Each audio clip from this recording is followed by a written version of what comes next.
T90, hailed by Putin as the best tank in the world, has turned into a nightmare for Russia.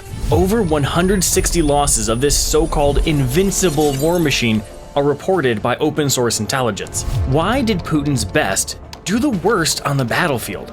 You'd think that with advanced thermal optics, improved explosive reactive armor, and a 125mm smoothbore gun, this tank could hold its own against NATO firepower, right?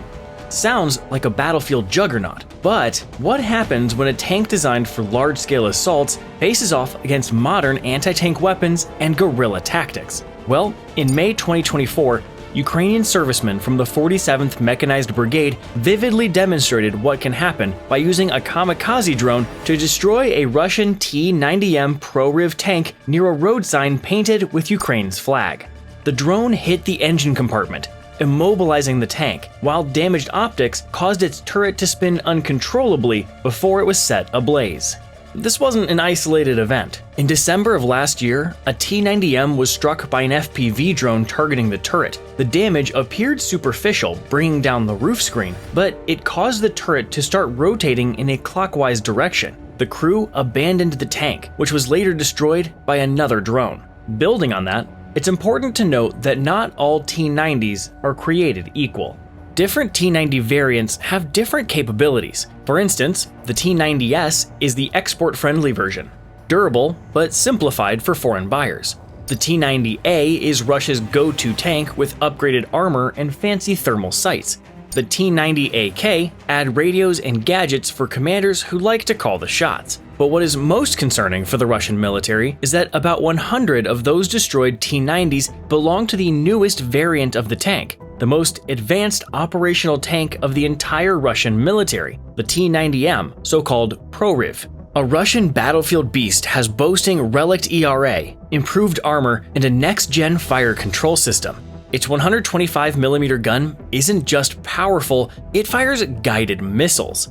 Marketed as a rival to the Abrams and Leopard 2, the T90M claims to redefine tank warfare. But as the saying goes, Ukrainian forces turned a simple US M67 hand grenade into a game changer by dropping it from a drone straight into the hatch of a T90M. The result? The tank, seemingly invincible, was destroyed from the inside out, exposing a glaring weakness in its top armor. After the grenade incident, it's evident that even the most advanced tanks have their breaking points. But why are these vulnerabilities so significant? Recent battles have exposed flaws in the T90M that no amount of propaganda can hide. Russia reportedly churned out 150 to 200 formally new T90Ms per year. The word formally is critical. Many of these tanks are built with components salvaged from older vehicles or sourced from Soviet-era stockpiles, raising questions about their actual battlefield readiness. A rather grim hallmark of the T90 on the battlefield is its turret, plagued by what kind souls on the internet have dubbed the spinning turret syndrome. The issue? Even minor damage to the turret can turn it into a chaotic, spinning disaster, rendering it completely useless for further combat. Imagine a tank trying to be a merry-go-round. Not exactly intimidating. Agree with that? Then go ahead and hit that like button for us.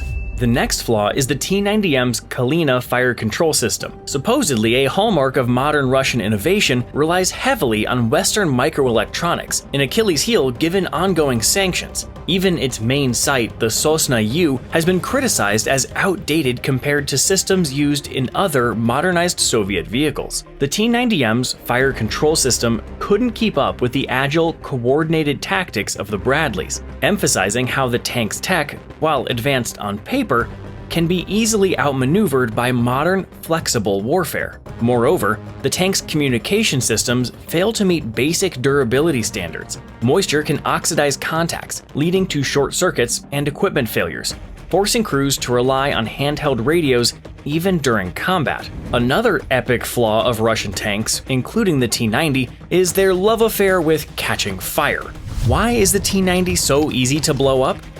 Let's just say it's less of a tank and more of a mobile fireworks display when hit in just the wrong or right spot. It's all about a massive design flaw. The T90 has an auto-loading system that stores ammunition right under its turret. Sounds efficient, but there's one huge problem. It's not protected enough. So when something hits the tank, say a missile or a drone, the whole thing doesn't just stop working. It explodes spectacularly, the turret flying into the air like a bottle rocket. It's more fireworks show than invincible war machine. But how does Ukraine take advantage of this? It starts with drones. These little flying spies find the tanks, marking their location for destruction. Once the target is in sight, Ukraine brings out the big guns, anti-tank missiles that hit the T90 right where it hurts, from the top. Why the top? Because the armor there is as thin as a soda can compared to the rest of the tank. One precise strike, and boom! The turret rockets off, the tank becomes a bonfire, and the battlefield gains another smoldering wreck.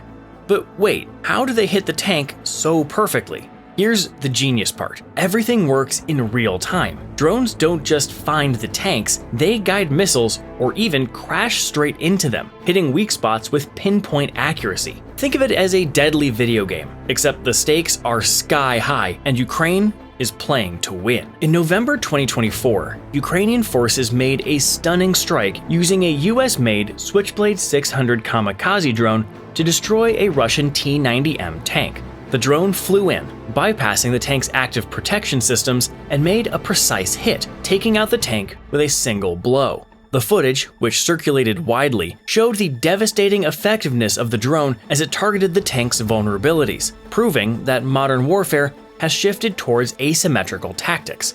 This marked a critical moment, showing how innovative, low-cost technology could outmatch Russia's most advanced armored vehicle on the battlefield. But the T-90 struggles aren't just about its vulnerability to drones. These failures are symptoms of a larger issue. The T-90 is a tank designed for past wars, not the rapidly evolving dynamics of modern battlefields. Another confirmation of this is the tank's engine, the V92S2F, which is just a slightly modernized version of the V2 engine that powered the T-34 during World War II. Talk about a blast from the past, literally. Despite decades of modifications, this engine design struggles under modern battlefield conditions. In high summer temperatures, the engine reportedly loses up to 30% of its power, reducing its mobility. Even in cooler conditions, issues like turbo lag and a shortened engine lifespan render it unreliable. The confirmation of flaws are also heard by Russian mercenaries from the so-called Wagner PMC, who got their hands on the T90M, which speaks volumes about the tank's role on the modern battlefield. A video showed Wagner combatants using the T90M in a non-traditional role, indirect fire from a safe position, more typical of self-propelled artillery. While this method is possible, it wears down the barrel quickly, diminishing the tank's combat effectiveness. Even more ironic is the sight of Wagner fighters using these tanks while struggling with basic communication issues. The tank commander was seen using a portable receiver for radio communication while peering out of the hatch, which raises further questions about these standard communication systems on the T90M. Are the internal receivers out of order? Or do Wagner units have their own communication methods separate from the regular Russian army? Details captured in the footage revealed additional modifications, such as added plates between the standard reactive armor elements and wire placed around the gunner's day sight, perhaps to protect sensitive components from drones or other threats. The commander also complained about the weight of the vehicle, which limited its mobility, adding to the T90M's list of design flaws. Want to see more Wagner-style surprises? Hit that subscribe button. Who knows what they'll arm next? But it's not just technology. Ukraine's tactical ingenuity has been a game changer in this tank war. This ingenuity often exploits another critical issue: Russia's crew incompetence. Tanks are meant to operate with infantry and artillery support, but repeated strategic errors have left them exposed to ambushes. In this instance, sending the T90M ahead unsupported made it an easy target. During the Kharkiv counteroffensive, this modern marvel didn't just get captured.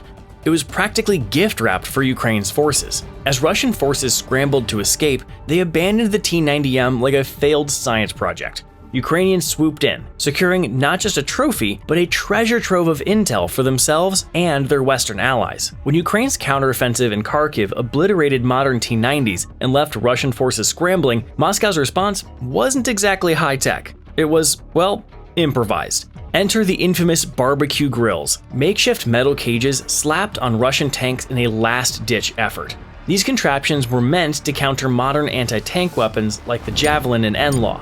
The theory? the cages would detonate incoming missiles prematurely, sparing the tank's vulnerable top armor. But they're about as effective as using an umbrella to stop a downpour of missiles. Modern missiles are way too smart for such a simple trick. They simply pierced through or maneuvered around the cages, leaving the tanks as vulnerable as ever. To be fair though, these barbecue grills have shown some effectiveness against small kamikaze drones, and for that purpose, are used by both Ukrainians and Russians. But the T-90's reputation suffering is not limited to the Russia-Ukraine war. In Syria, a brutal combat exposed its weaknesses. In 2015, Russia sent these tanks to support Assad's forces, but instead of dominating the battlefield, they became easy targets. Rebel fighters, armed with advanced TOW-2 missiles, destroyed or captured several T-90s. Many were lost due to hits on their weaker side and rear armor, areas the tank's defenses couldn't protect. What do you think is the main reason for the T90M failures? Crew incompetency or design flaws? Share with us in the comments.